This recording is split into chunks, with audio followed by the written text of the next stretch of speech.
Sun Tzu said, "Whoever is first in the field and awaits the coming of the enemy will be fresh for the fight. Whoever is second in the field and has to hasten to battle will arrive exhausted." Therefore, the clever combatant imposes his will on the enemy, but does not allow the enemy's will to be imposed on him. By holding out advantages to him, he can cause the enemy to approach of his own accord, or by inflicting damage, he can make it impossible for the enemy to draw near. If the enemy is taking his ease, he can harass him. If well supplied with food, he can starve him out. If quietly encamped, he can force him to move. Appear at points which the enemy must hasten to defend. March swiftly to places where you are not expected. An army may march great distances without distress if it marches through country where the enemy is not. You can be sure of succeeding in your attacks if you only attack places which are undefended. You can ensure the safety of your defense if you only hold positions that cannot be attacked. Hence, that general is skillful in attack whose opponent does not know what to defend, and he is skillful in defense whose opponent does not know what to attack. O divine art of subtlety and secrecy! Through you we learn to be invisible, through you inaudible, and hence we can hold the enemy's fate in our hands. You may advance and be absolutely irresistible if you make for the enemy's weak points. You may retire and be safe from pursuit if your movements are more rapid than those of the enemy. If we wish to fight, the enemy can be forced to engagement even though he be sheltered behind a high rampart and a deep ditch.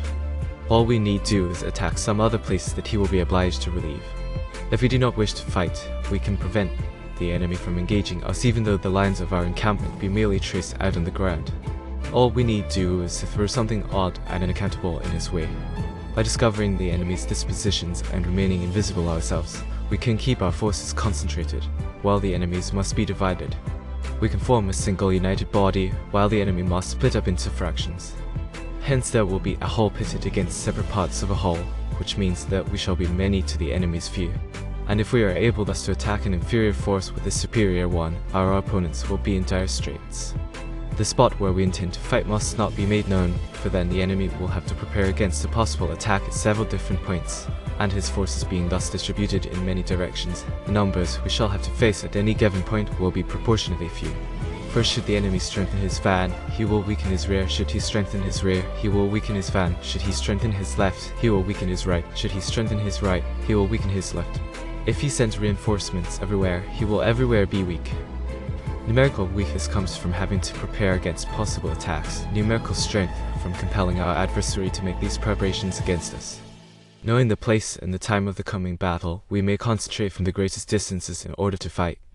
But if neither time nor place be known, then the left wing will be impotent to succor the right equally impotent to succor the left, the van unable to relieve the rear, or the rear to support the van. How much more so if the furthest portions of the army are anything under 100 li apart, and even the nearest are separated by several li. Though according to my estimate the soldiers of YA exceed our own in number, that shall advantage them nothing in the matter of victory.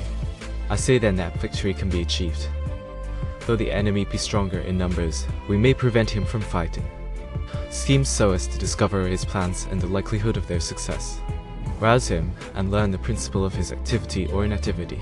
Force him to reveal himself so as to find out his vulnerable spots. Carefully compare the opposing army with your own so that you may know where strength is superabundant and where it is deficient. In making tactical dispositions, the highest pitch you can attain is to conceal them. Conceal your dispositions, and you will be safe from the prying of the subtlest spies, from the machinations of the wisest brains. How victory may be produced for them out of the enemy's own tactics, that is what the multitude cannot comprehend. All men can see the tactics whereby I conquer, but what none can see is the strategy out of which victory is evolved. Do not repeat the tactics which have gained you one victory, but let your methods be regulated by the infinite variety of circumstances.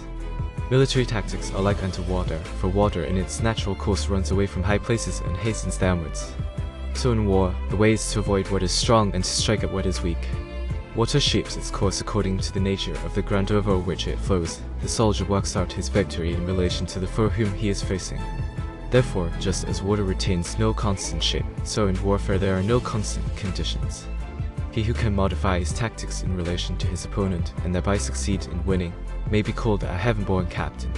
The 5 elements water, fire, wood, metal are though not always equally predominant. The 4 seasons make way for each other in turn. There are short days and long. The moon has its periods of waning and waxing.